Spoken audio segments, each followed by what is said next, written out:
Primeira de João, capítulo 2, nós vamos ler até o verso 29, tá?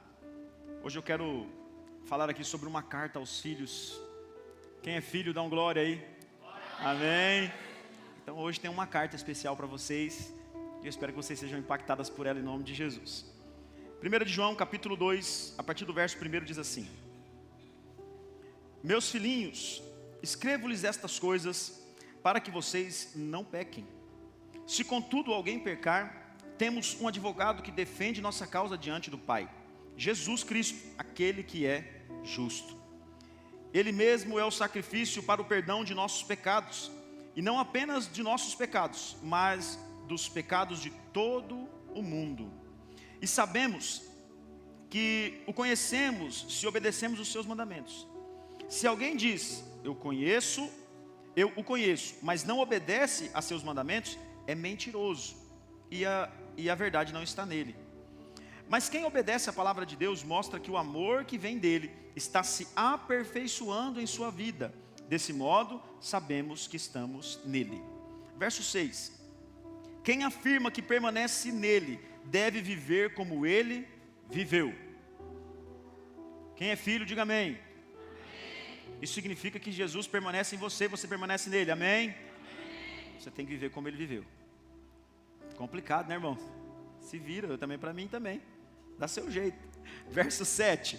Amados, não lhes escrevo um novo mandamento, mas um antigo que vocês têm desde o princípio. É a mesma mensagem que ouviram antes, e no entanto também é um novo mandamento, cuja verdade ele demonstrou e vocês também a demonstram. Pois a escuridão está se dissipando e a verdadeira luz já brilha. Se alguém afirma, estou na luz, mas odeia seu irmão, ainda está na escuridão. Quem ama seu irmão permanece na luz e não leva outros a tropeçar. Mas quem odeia seu irmão ainda está na escuridão e anda na escuridão, não sabe para onde vai, pois a escuridão o cegou. Verso 12. Eu escrevo a vocês, filhinhos, porque os seus pecados foram perdoados pelo nome de Jesus. Escrevo a vocês, pais, porque conhecem aquele que existia desde o princípio. Escrevo a vocês, jovens, porque venceram a batalha contra o maligno. Escrevi a vocês, filhinhos, porque conhecem o Pai. Escrevi a vocês, pais, porque conhecem aquele que existia desde o princípio. Escrevi a vocês, jovens, porque são fortes. A palavra de Deus permanece em seu coração e vocês venceram o maligno. Verso 15. Não amem este mundo, nem as coisas que ele oferece. Pois quando amam o mundo, o amor do Pai não está em vocês. Porque o mundo oferece apenas o desejo intenso por prazer físico, desejo intenso por tudo que vemos e o orgulho de nossas realizações e bens. Isso não provém do Pai, mas do mundo. E este mundo passa, e com ele tudo o que as pessoas desejam. Mas quem faz o que agrada a Deus, vive para sempre. Verso 18. Filhinhos, chegou a hora final. Vocês ouviram que o anticristo está por vir, e muitos anticristos já apareceram. Por isso sabemos que chegou a hora final. Eles saíram do nosso meio, mas na verdade nunca foram dos nossos. Do contrário, teriam permanecido conosco. Quando saíram, mostraram que não eram dos nossos. Mas vocês não são assim, pois o Santo lhes deu uma unção, e todos vocês conhecem a verdade. Não lhes escrevo porque não conhecem a verdade, mas porque conhecem e sabem que a verdade não produz mentira alguma. E quem é mentiroso? Aquele que afirma que Jesus não é o Cristo, que nega o Pai e o Filho, é o anticristo. Aquele que nega o Filho também não tem o Pai. Quem reconhece o Filho tem também o Pai. Portanto, cuidem para que permaneçam em vocês o que lhes foi ensinado desde o começo. Se o fizerem, permanecerão em comunhão com o Filho e com o Pai. E nessa comunhão desfrutamos a vida eterna que Ele nos prometeu. Escrevo estas coisas para adverti-los sobre os que desejam enganá-los. Vocês, porém, receberão dele a unção, e ela permanece em vocês, de modo que não precisam que alguém lhes ensine a verdade, pois o que a unção lhes ensina é verdade e não mentira. E é tudo o que precisam saber. Portanto, como lhes ensinou a unção, permaneçam nele. Agora, filhinhos, permaneçam nele, para que, quando ele voltar, estejamos confiantes e não nos afastemos dele, envergonhados, porque sabemos que ele é justo. também sabemos que todo o que pratica a justiça é nascido de Deus. Amém? É um pouco grande o texto, né? Mas nós vamos falar um pouco sobre ele, destrinchar um pouco aqui, para nós entendermos esta carta aos filhos nessa noite. Amém? Feche teus olhos mais uma vez. Ó Pai, nós estamos mais uma vez na tua presença, em oração e entendendo que o Senhor, ó Pai, quer falar conosco nessa noite. E nós abrimos o nosso coração, o nosso entendimento, para ouvir da tua palavra e sermos alcançados por aquilo que o Senhor tem para falar conosco. Nós queremos ser impactados por esta palavra, pela tua glória, pelo manifestar do teu Espírito Santo. Vem sobre nós, impacte-nos, ó Deus, para a glória do teu nome nós oramos. Amém e amém. Irmãos, esta carta foi escrita por uma pessoa extremamente apaixonada por Jesus, né? João aqui, discípulo amado, ele escreve como alguém que está se posicionando e se colocando a nos ensinar que ele veio para nos dar vida e em amor. Refletindo isso, nesse texto que nós lemos, neste capítulo que nós lemos, nós aprendemos que Deus é amor. E Ele nos trata como um pai apaixonado. E qual pai que não é apaixonado? E Ele nos trata como um pai que mima, e qual pai que não mima? Ele nos trata como um pai que corrige, e qual pai não corrige? Ele nos trata como um pai que acaricia o filho para mostrar para ele que a verdade, o caminho estão conectados àquele a quem ele serve. E ele diz, olha, esta carta é para vocês, filhinhos. Sabe assim, esses bonitinhos do papai, as coisinhas fofas. Olha para o seu irmão e fala, bonitinho, vai assim. Vocês são lindos, irmãos. Amém? Profetiza aí no Vale de Ossos Secos, vai. Eles são maravilhosos. Há uma palavra de Deus para você, irmãos, entoada, escrita, exposta com todo o carinho do mundo. Mas essa palavra não é subvertida, irmãos, por um erro teológico, por uma forma de amar equivocada. Esta palavra é para nos ensinar que filhos têm responsabilidades. Esta palavra é para nos ensinar que filhos são alvo do amor do pai, mas eles também são dotados de responsabilidades para um caminhar aonde você precisa ser encontrado ou encontrar-se com Jesus Cristo. Irmãos, uma carta deixada para filhos é praticamente uma herança. Você receber ali instruções do pai para que você continue a sua trajetória de vida é uma herança. Eu já disse isso algumas vezes, me permitam, por favor, repetir. E também, se eu me emocionar, vocês liberam o perdão. Eu recebi uma carta do meu pai para a minha vida ministerial. Só que não foi uma carta escrita, foi a partir de um sonho. Que nós estávamos fazendo um trabalho evangelístico, eu e meu pai. Ele era pastor também.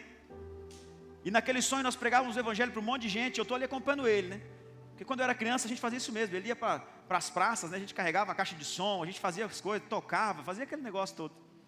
Só que naquele sonho, o meu pai, em determinado momento ele para de evangelizar e fala, meu filho, não dá mais para a gente continuar agora. Aparece no alto aquela imagem de quadro, sabe? O trono branco, os cavalos, os cavaleiros, sabe? Aquela coisa, o céu se abriu, aquela luz, e veio vindo assim, aquele negócio maravilhoso. E o pai bateu no meu ombro, assim, lembra como se fosse hoje, irmãos? Ele bateu no meu ombro e falou assim, filho, eu não vou continuar, eu vou ter que ir nessa, você continua o que o pai está fazendo. Eis-me aqui. Isso foi de sexta para sábado. Eu acordei daquele sonho e meu pai tinha morrido. Deus tinha levado ele com 46 anos de idade apenas. O Senhor recolheu o pastor José Carlos. Mas ele deixou uma carta. Pregue o evangelho, meu filho, porque logo Jesus Cristo vem buscar na sua igreja. E eu li esse texto hoje e lembrava disso, como se meu pai estivesse dizendo para mim aquele dia, filhinho, tem um projeto para você, vai lá. Eu acho que se ele soubesse, ele ia falar assim, é lá em Nova Alvorada do Sul, tem um povo top lá, você vai ver. Um povo apaixonante, povo de Deus. E eu recebi aquela carta, irmãos, não escrita, mas visualizada, e tenho aquilo como fundamento da minha vida até hoje. Eu tenho aquilo como a expressão daquilo que Deus queria para mim, e eu recebi aquilo do meu próprio pai. Agora, antes de entender o projeto que Deus tinha através da vida do meu pai entendeu o projeto que Deus tinha para ele como pai. E ele transmitiu à sua geração, não só a mim, mas aos meus irmãos: olha, vocês precisam ser homens de Deus. E é isso que eu reverbero na vida dos meus filhos. Vocês serão homens de Deus. Você será uma mulher de Deus. Quem está vindo vai ser de Deus também, não sei ainda. Literalmente no nome, no instinto de vida. Sabe, queridos, existe para nós uma herança aqui aplicada. Jesus disse para nós: olha, vão por todo mundo, façam discípulos de todas as nações, batizando-os em nome do Pai, do Filho e do Espírito Santo. Mas fiquem tranquilos, eu estarei com vocês até a consumação dos tempos. Porque eu sou pai. Porque Ele é pai. Porque pai não abandona os filhos. Porque pai tem uma conexão de proteção intensa e poderosa.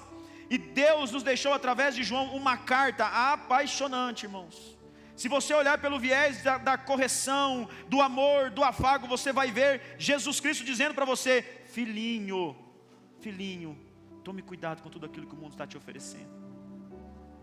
Sabe quando você cria aquela redoma em volta do seu filho? Você fala: ô meu filho, calma, você vai cair aqui, segura, não, aqui, por aqui, vem por aqui, não faz isso não. É isso que Deus fez com a gente, irmãos. E eu disse isso domingo passado, eu vou repetir aqui: não há desculpa para nós. Tudo que nós precisamos saber acerca da nossa vida com Deus, da paternidade de Deus para conosco, está exposto nas Escrituras. E Deus nos presenteou com uma carta como essa. Olha, vocês são meus filhos amados. Eu vou deixar isso exposto através da vida de João, para que vocês não pequem. E é gostoso pecar, irmãos. O pecado é satisfatório. Fazer coisas erradas, o senso do perigo, tudo isso é muito legal. Não é bom para a alma, não é bom para o espírito, não faz bem para a vida espiritual, mas é satisfatório. Assim como você chama a atenção da criança quando ele está fazendo uma coisa errada. O que você está fazendo? Pula, nada não, e já começa a querer inventar um negócio. Não foi o outro. A Isabela leva a culpa de uns treinos lá com o Estevão. Fala: mas meu filho, ela nem alcança lá. Não, pai, mas foi a Isabela. Aí você fala: Isabela, quem foi? Não foi eu, pai. Hoje a Bruna estava perguntando para mim quem tinha deixado uma toalha em cima da bolsa dela. Eu falei: meu amor, não lembro. Não vou mentir para minha esposa, né, irmão? Não lembro se foi eu. Ela: não foi eu. A Isabela deu um grito: também não foi eu. Já está aprendendo desde cedo. Deus nos colocou, irmãos, na posição de filhos.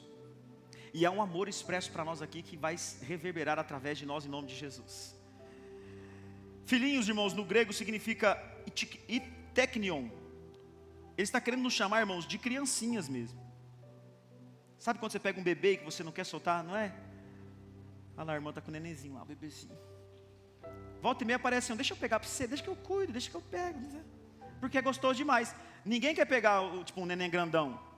Se o Enzo estiver no colo do Terço, ninguém fala assim: dá o Enzo aí para mim, Terço, deixa que eu cuide dele para você aqui. Vai sair até assim com o Enzo agora.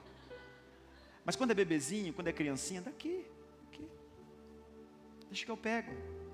É nesse contexto que João está nos colocando aqui, irmãos.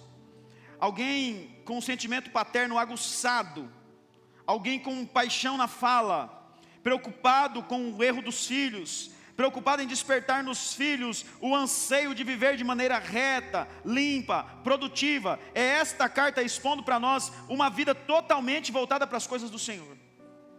Sabe, você aqui está sendo impactado como se uma criança estivesse sendo corrigida. Olha, cuidado, meu filho, porque o que Deus tem para você é muito maior do que você pode imaginar. Aquilo que Deus pode fazer pela sua vida é muito maior do que você pode imaginar. Só depende de você entender e ler esta carta, reler esta carta, ler nas entrelinhas o que seu pai está querendo dizer para você. Sabe, irmãos, a primeira coisa que eu fiz quando eu acordei do sonho que tive com meu pai, eu tive só uma sensação: foi: meu pai faleceu. Eu falei: mas, meu Deus, que meu pai morreu. Eu chorei, tal e coisa. E eu tinha feito uma promessa para o meu pai no telefone, que eu tinha falado com ele na sexta-feira pela manhã. E ele faleceu de sexta para sábado. Falei: pai, segunda-feira eu vou estar aí, vou ver o senhor. E de fato, irmãos, cheguei segunda-feira no velório.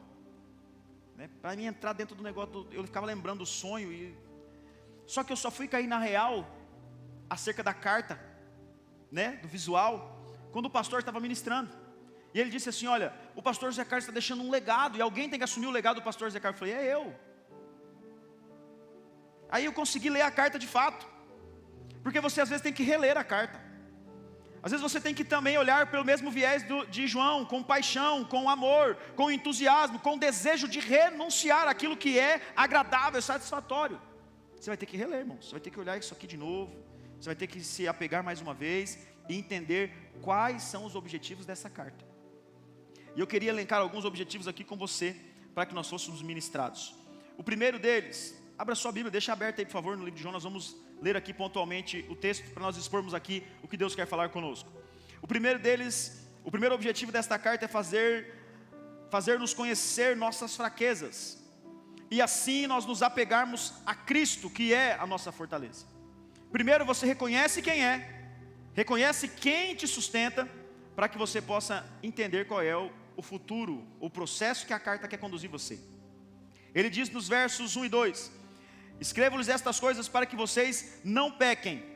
Se contudo alguém pecar, temos um advogado que defende nossa causa diante do Pai, Jesus Cristo, aquele que é justo. Ele mesmo é o sacrifício para o perdão dos nossos pecados, e não apenas dos nossos pecados, mas dos pecados de todo o mundo.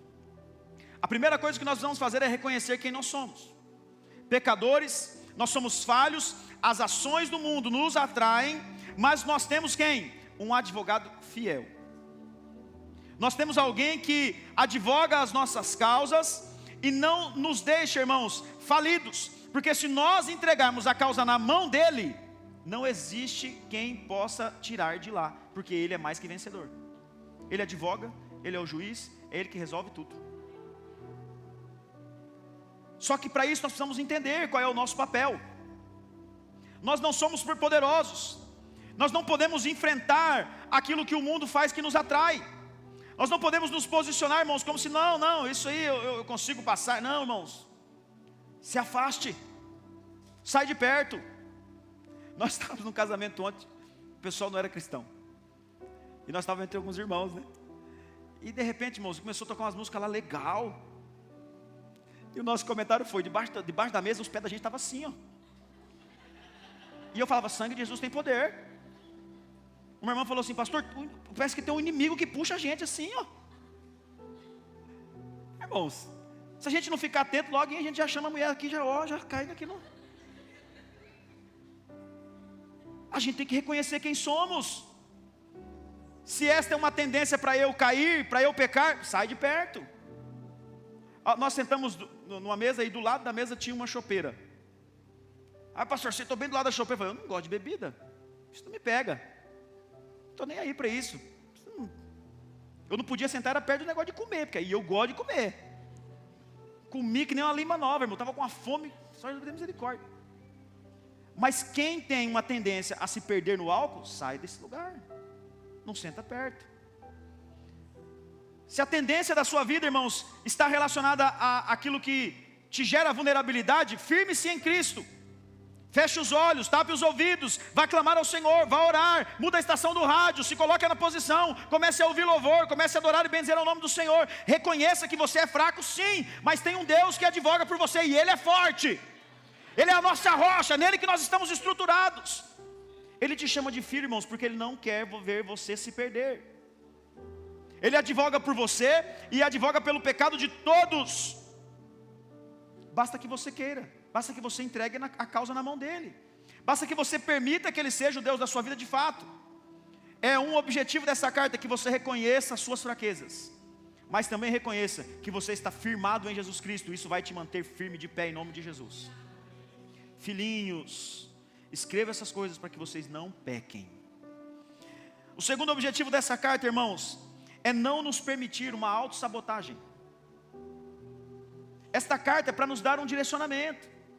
Olha o que diz nos versos 4, 5 e 6.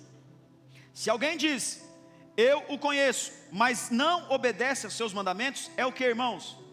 Mentiroso. É mentiroso. E a verdade não está nele. Mas quem obedece à palavra de Deus, mostra que o amor que vem dele está se aperfeiçoando em sua vida. Desse modo, sabemos que estamos nele. Quem afirma que permanece nele, deve viver como ele viveu. Irmãos, Jesus não se auto-sabotava. Jesus renunciava a ele mesmo, para que nós pudéssemos ter vida. A proposta aqui, irmãos, é nós sermos intensos da mesma forma. Quantas pessoas estão passando por nós, e nós, ao invés de pregarmos a palavra, nós pregamos uma mentira. Sabe, quando você vai fazer o seu videozinho, e você mete aquele filtrozinho, para tirar aquele negócio assim. Tem umas mulheres que põem batom no filtro, pá. Bochecha aumenta assim. Esse dia para trás eu fui fazer um vídeo no Instagram, e fui passando os filtros. Eu falei, sangue de Jesus, tem misericórdia. Eu doido para achar um filtro que tinha cabelo, mas não tinha. Mentira, irmãos. Tem gente que vai para o primeiro encontro, porque conheceu a pessoa na internet, chega lá e fala, você não é a pessoa da foto que eu vi. Autossabotagem. Você vem para a igreja, com terno, gravata, dá paz do Senhor para os irmãos, assim, ó, paz do Senhor, meu servo. Já coloca os irmãos para te servir, numa paz do Senhor. Aí quando sai daqui, sai maldizendo a igreja, maldizendo as coisas do Senhor, maldizendo os irmãos, sabe, está vivendo uma vida totalmente fora do propósito de Deus. Esta carta é para que nós não venhamos nos auto-sabotar, irmãos. Se nós temos mandamentos, se nós temos a palavra de Deus, se nós temos o amor como referência máxima para as nossas vidas, o que nós estamos fazendo com este ódio, com esta exposição fora do projeto, com esta exposição da igreja, sabe, com esse movimento que não traz edificação à vida das pessoas? O nome disso é autossabotagem. Isso não traz um malefício exclusivo, irmãos, para o corpo de Cristo. Isso principalmente traz um malefício para você, para nós. Quando nós não queremos trazer palavras que edificam, quando nós estamos dispostos a denegrir a imagem da igreja, o projeto ou alguém, nós estamos nos ferindo. Somos nós que estamos sofrendo pela causa, irmãos. E não é esse sofrimento que Deus quer de nós, pelo contrário, Ele quer que nós nos submetamos uns aos outros. Submissão uns aos outros. A Bíblia fala que nós precisamos tratar o outro como se ele fosse superiores a nós. A Bíblia fala que nós precisamos olhar para as pessoas, irmãos, e demonstrar o amor dele de maneira incondicional. Ou seja, quem afirma que permanece nele deve viver como ele viveu. Como que Cristo viveu? Ele deu a vida por mim e por você.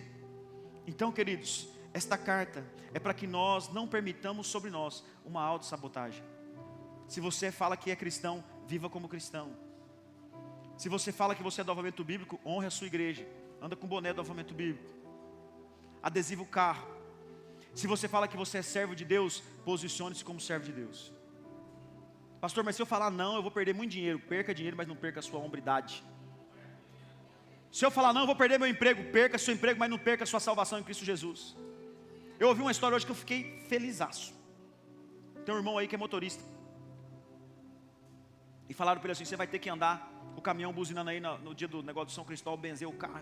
Ele falou, eu não vou. Aí o pessoal, mas você vai perder o emprego. Eu perco o emprego, mas não perco a salvação. Palavras do pastor Carlos, eu estou arrumando aqui.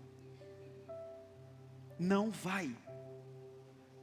E eu até citei no que nós conversávamos, assim, ó, a Bíblia fala para nós que os meninos lá, Misael, Ananias e Azarias, foram jogados na fornalha, lá o Mesaque, Sadraque e Abednego, porque eles não quiseram se prostrar a deuses falsos. E o que aconteceu? Foram libertos, saíram e ainda tiveram um encontro com Jesus, porque a nosso estudo teológico fala que aquilo era a personificação do próprio Jesus, viu, irmãos? Dentro da fornalha, tiveram um encontro com Ele, dentro do fogo. Eu ficaria com medo de entrar no fogo, mas quando eu encontrasse com Ele lá, eu falava, rapaz, que trem bom, hein? Está até calor aqui, Jesus, mas tudo bem, com o Senhor aqui o negócio vai dar bom. Posicionamento, irmãos. Se você fala que você é uma coisa, não tem como você ficar fingindo que você não é. Ah, pastor, eu torço para o Palmeiras. Põe a caminho do Corinthians e vai no meio do povo do Palmeiras. Vai tomar uma pisa lá. Aqui na igreja não permanece, sabe por quê? Porque nós oramos para que os infiltrados vai embora. Passa por aqui assim, irmão, sente até o fogo pegando ali e vaza, nem entra, vai embora. Porque nós nos posicionamos como uma igreja que segue os mandamentos da palavra do Senhor. Nós não queremos cair nesse erro, apesar de reconhecermos nossas fraquezas, apesar de nós sermos falhos, nós entendemos que Jesus Cristo está no controle de tudo, e nós vamos nos apegar à palavra de Deus. Quem diz que conhece Ele, mas não obedece os seus mandamentos, é mentiroso. Isso não faz parte da nossa vida em nome de Jesus. Não permita-se se auto-sabotar em nome do Senhor. Esta carta tem como objetivo te indicar isso e te abençoar com isso em nome de Jesus. Terceiro objetivo dessa carta, irmãos, abrir os nossos olhos quanto ao trato uns para com os outros. Você precisa amar o seu irmão mais do que você já está amando. Olha para o seu irmão aí, olha para ele aí. Eu preciso te amar, querido. Pastor, mas eu não concordo com ele. Pastor, mas ele... A Bíblia não falou sobre concordância, sobre nada disso. Você precisa abrir os teus olhos quanto ao trato uns com os outros. Os versos 7 a seguir diz: amados, não lhes escrevo um novo mandamento, mas um antigo, que vocês têm desde o princípio. É a mesma mensagem que ouviram antes. Só que é contraditório, né? No verso 8 ele diz: e no entanto, também é um novo mandamento, cujo a verdade ele demonstrou e vocês também a demonstram, pois a escuridão está se dissipando e a verdadeira luz brilha. Irmãos, qual que é o contexto disso aqui? Nós temos os 10 mandamentos, temos os 10 mandamentos do Antigo Testamento. Jesus traz isso para o Novo Testamento e fala assim: olha, um novo mandamento vos dou, que vos ameis uns aos outros. Amar ao Senhor acima de todas as coisas e ao próximo como a ti mesmo. Então Jesus não aboliu o Antigo Testamento nem os mandamentos. Mas ele inclusive faz uma citação em Mateus 23, quando ele faz um questionamento sobre os dízimos. Olha, vocês ofertam, faz uma contestação aos religiosos da época. Vocês trazem o dízimo da hortelã, do endro e do cominho, mas negligenciam justiça, misericórdia e amor. As pessoas tinham a religiosidade com a sua intensidade, mas negligenciavam o principal dos mandamentos, que é amar. E nós, irmãos, às vezes estamos preocupados tanto com os afazeres, com as coisas, que nós esquecemos de amar uns aos outros. A palavra de Deus fala que se nós não cuidamos da família da fé, nós somos os piores dos descrentes. Irmão, nós somos um povo mesquinho, ridículo, se nós não amamos os nossos irmãos. Esta carta é para nos trazer esta intensidade. Olha o verso 9: se alguém afirma, estou na luz, mas odeia o seu irmão, ainda está na onde? Na escuridão, nas trevas. Quem ama seu irmão permanece na luz e não leva outros a tropeçar. Olha o problema aqui, irmãos. Às vezes a gente passa cada rasteira nos outros, e é sem querer, viu? Às vezes não é por querer, não. Eu não chego às vezes fazendo uma má fama de alguém, porque eu quero acabar com a vida daquele irmão. Não, é porque a gente tem a língua solta mesmo. A gente acaba trazendo para dentro da gente um sentimento que não era para ser. E a carta vem dizer assim: olha, se você ama seu irmão, você precisa sair dessas trevas que você está. Porque nós sabemos que existe um advogado sobre nós. A carta nos deu isso como objetivo. Vocês precisam viver na luz. Há alguém cuidando, há alguém advogando. Mas, queridos, quando nós nos deixamos levar por aquilo que gera ódio, por aquilo que gera, insatisfação e apenas insatisfação, nós ainda estamos em trevas, ainda estamos na escuridão. Mas quem odeia seu irmão ainda está na escuridão e anda na escuridão, não sabe para onde vai, pois a escuridão o cegou. Olha o perigo de nós não sabermos tratar uns com os outros. Isso pode gerar até dúvida quanto à nossa salvação. Porque a gente fica tão preocupado com, por exemplo, o andamento das coisas, que esquece que o foco principal é almas, pessoas. Irmãos, pode ser que hoje você tenha se preocupado tanto com a roupa que você ia vir no culto, que você esqueceu de convidar a gente para estar na igreja. Pode ser que você tenha se preocupado tanto em chegar mais cedo, em fazer alguma coisa, em participar disso, participar daquilo, que você esqueceu de convidar pessoas para conhecer Jesus. Pode ser que as suas preocupações estejam antenadas ao presente, não ao futuro, não ao que virá para nós. Jesus Cristo tem vida e vida em abundância. Não é só para nós, irmãos, é para perdão do pecado do mundo. Mas Ele usa as nossas vidas. Assim como nós vamos amar os nossos irmãos, tratar bem nossos irmãos, nós temos que tratar bem os que estão de fora, porque são os nossos futuros irmãos, potenciais irmãos que estarão conosco na igreja em nome de Jesus. Preste atenção nisso, porque Deus quer que nós abramos os nossos olhos. Porque às vezes nós estamos com os olhos fechados espiritualmente falando, na escuridão, estamos andando como se nada tivesse acontecendo. Se Deus quer tratar isso, se Deus quer mudar isso em você e através de você, não se permita viver uma vida na escuridão. Abra os teus olhos espirituais e seja bênção na vida de outras pessoas em nome de Jesus. O quarto objetivo, irmãos, desta carta é nos integrar ao crescimento saudável de uma igreja, da família. Olha o verso 12 a seguir diz: escrevo a vocês, filhinhos, porque os seus pecados foram perdoados pelo nome de Jesus. Escrevo a vocês, pais, porque conhecem aquele que existia desde o princípio. Escrevo a vocês, jovens, porque venceram a batalha contra o maligno. Escrevo a vocês, filhinhos, porque conhecem ao Pai. Escrevo a vocês, pais, porque conhecem aquele que existia desde o princípio. Escreva a vocês, jovens, porque são fortes. A palavra de Deus permanece em seu coração e vocês venceram o maligno. Olha, irmãos, Deus quer nos inteirar aqui de um crescimento e de uma proposta nesse texto aqui, ó. Toda a igreja ela é formada de crianças, jovens e adultos. Todo o ambiente que você vai, ele é formado por isso. E João usa exatamente este exemplo para poder nos ensinar o que é se inteirar de um crescimento saudável de uma igreja. Cada grupo aqui, João permite nos enquadrar. Em cada grupo que existe aqui tem um enquadramento. Porque se você for olhar, Deus perdoa os pecados dos filhinhos. Deus representa aqui os pais como alguém que já conhece Deus desde o princípio. Representa os jovens aqui que são fortes, que conhecem a palavra do Senhor, que venceram o maligno. E aí você traz isso somente do ambiente familiar, porque o contexto da época era também o contexto da família. Os pais traziam toda a sua experiência de vida do passado e aplicavam sobre os filhos, e eles iam crescendo, se fortalecendo. Os filhinhos, pela visão do contexto de perdão de pecados. Os jovens, por serem fortes, estarem no vigor da sua vida. Mas traga isso para o mundo espiritual, para dentro do corpo, do organismo. Os filhinhos que têm os seus pecados perdoados são aqueles que receberam Jesus há pouco. Os jovens são os que estão passando pelo processo de alimento da palavra, de fortalecimento no Senhor. Os adultos são aqueles que são maduros na fé, que estão comendo comida sólida.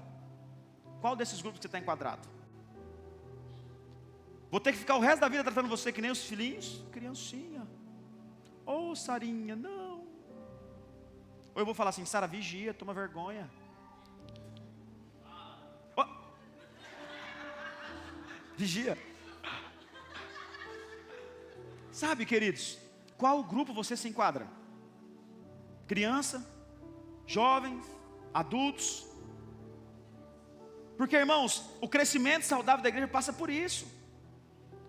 O povo chega, é recebido, recebe Jesus como Salvador, tem a sua vida transformada, passa por um processo de discipulado, de adaptação. Mas isso tudo acontece porque tem gente madura aqui, ó, trabalhando para que essas pessoas vão amadurecendo e se tornando cada vez mais aptas para cuidar de outros. Nós precisamos nos enquadrar, irmãos, em uma igreja madura para cuidarmos de novas pessoas. Não é, irmãos, um papo de menino, é papo de gente madura. Tem alimento para todo mundo. Aonde você está se enquadrando? Pastor, eu cheguei na igreja há pouco tempo, estou aprendendo de Jesus, glória a Deus pela sua vida. Pastor, estou na caminhada aí, eu estou ficando forte, estou fortalecendo, eu estou no vigor da minha vida espiritual. Pastor, já estou velho, cansado, não quero saber mais de igreja. Olha, o negócio é chegar aqui, sentar e ficar assim, aleluia. Fala mesmo, Deus, com Ele. Isso não é maturidade, irmãos, isso significa que você nem saiu das fraldas espirituais. A maturidade é pegar no arado e falar assim, vamos para cima, porque a igreja está crescendo, ela não vai parar de crescer, e isso é crescimento saudável. Irmãos, tem gente de 70, 80, 90 anos que dá show em jovem de 16, 17 anos na igreja, servindo ao Senhor. Nós fomos no nosso encontro de pastores agora, no final do ano passado. Tinha um pastor lá, que estava lá, que era jubilado, pastor Jaime Mazali. Bom, a gente sentava na mesa para comer, ele era mais político que o nosso regional. Ele ia de mesa em mesa, meu filho, como é que você está? E ele contava uma experiência dele, e fazia piada. Ele falou, filho, você sabe qual que é o carro que anuncia que vai chover? Eu falei, não sei, pastor, é o Celta preto. Eu falei, o pastor era quinta série também, qual que é o problema? Ele é feliz. Irmãos, numa animação, numa alegria. E uns pastorzão sentados lá, não queria conversar com ninguém. Sabe, tem muita gente que está aí com a sua idade, na melhor idade, vamos usar esse termo, na melhor idade, mas está, sabe, fervilhando pelo Evangelho, pregando a palavra, anunciando as boas novas do reino. Aonde você se enquadra no crescimento saudável da igreja? Você quer só papinha, irmão? Eu vou dar. Mas você vai sofrer as consequências disso. Quando você precisar passar por um terreno, às vezes um pouco acidentado, você vai falar assim: cadê o pastor? E pode ser que eu não esteja lá. Pode ser que o irmão que está do seu lado não esteja lá. Pode ser que sua esposa, seu marido não esteja lá para te ajudar. Aonde você vai se enquadrar aqui no crescimento saudável da igreja?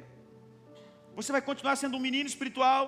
Ou você vai se adequar aqui à fortaleza do Senhor sobre a sua vida? Ou você já está maduro para conduzir outros a Jesus, em nome de Jesus? Que a igreja seja assim, poderosamente.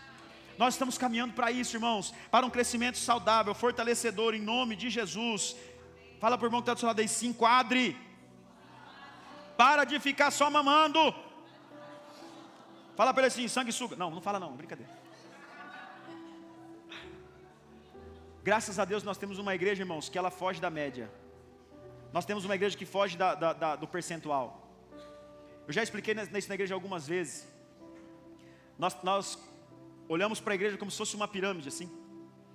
E aí a base da pirâmide é 80% e 20% é o topo da pirâmide. O problema das igrejas atuais é que elas invertem a pirâmide. 20% sustentam a igreja. É insustentável, vocês entendem isso? Ela vai... O que não faz ela tombar, irmãos, é a graça de Deus. É a graça de Deus. A nossa igreja está acima dessa média, graças a Deus. Tem bem mais de 20% de pessoas com as mangas arregaçadas, trabalhando, se enquadrando num crescimento saudável. E eu louvo a Deus por isso, em nome de Jesus. Um quinto objetivo desta carta para nós, queridos, é advertir-nos quanto à substituição de sentimentos. Acompanhe a partir do verso 15, por favor. Não amem este mundo, nem as coisas que ele oferece. Pois quando amam o mundo, o amor do Pai não está em vocês. Porque o mundo oferece apenas desejo intenso por prazer físico, o desejo intenso por tudo que vemos, e o orgulho de nossas realizações e bens. Isso não provém do Pai, mas do mundo. Este mundo passa, e com ele tudo que as pessoas tanto desejam. Mas quem faz o que agrada a Deus vive quanto tempo, irmãos? Para sempre. Cuidado com a substituição de sentimentos. Essa carta nos ensina que nós precisamos nos alimentar daquilo, irmãos, que nem sempre vai gerar prazer físico.